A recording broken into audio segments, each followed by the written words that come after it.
I still remember the day I moved into the old Victorian house, its towering spire and turrets reaching towards the sky like skeletal fingers. The realtor's words echoed in my mind, a gem of a house, just waiting for the right owner to bring it back to life. I felt a shiver run down my spine as I stepped inside, the creaking floorboards beneath my feet the only sound in the silence. The first few nights were quiet, the only sound the occasional hoot of an owl outside or the distant rumble of a car driving by. But as the days passed, I started to notice strange noises, creaks and groans that seemed to come from nowhere, and the faint whisper of footsteps in the dead of night. I tried to brush it off as the house settling, but the feeling of being watched lingered.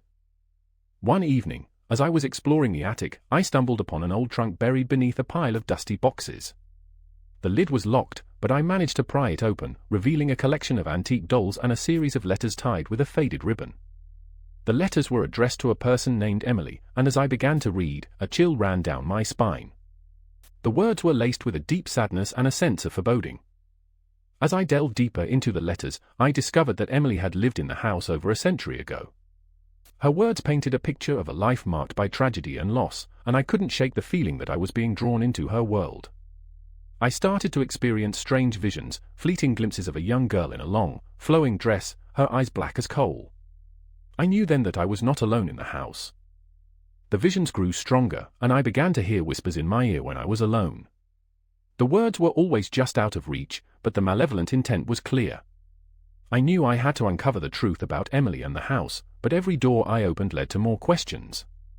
The air was thick with an unspeakable evil, and I was running out of time. One night, I woke to the sound of my own voice, whispering a name, Malachi. I had no idea who or what it was, but the word sent shivers down my spine.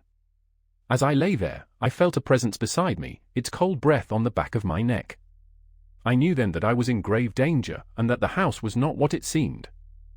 I discovered a hidden room deep in the basement, the walls adorned with ancient symbols and strange artifacts. In the center of the room, a large stone pedestal bore an inscription, Malachi, the devourer of souls. I knew then that I had stumbled into something sinister, something that threatened to consume me whole. As I turned to leave, I heard the sound of footsteps behind me, heavy and deliberate. I knew then that I was being herded towards some terrible fate. The symbols on the wall seemed to pulse with a malevolent energy, and I felt myself being drawn into a living nightmare. I was running out of time, and I knew I had to escape. I stumbled out into the night, the darkness swallowing me whole. As I looked back at the house, I saw a figure standing in the window, its eyes glowing with an otherworldly light. I knew then that I had left my soul behind, trapped in the abyss of the haunted house. The last thing I heard was the whisper of my own name, spoken in a voice that was not my own.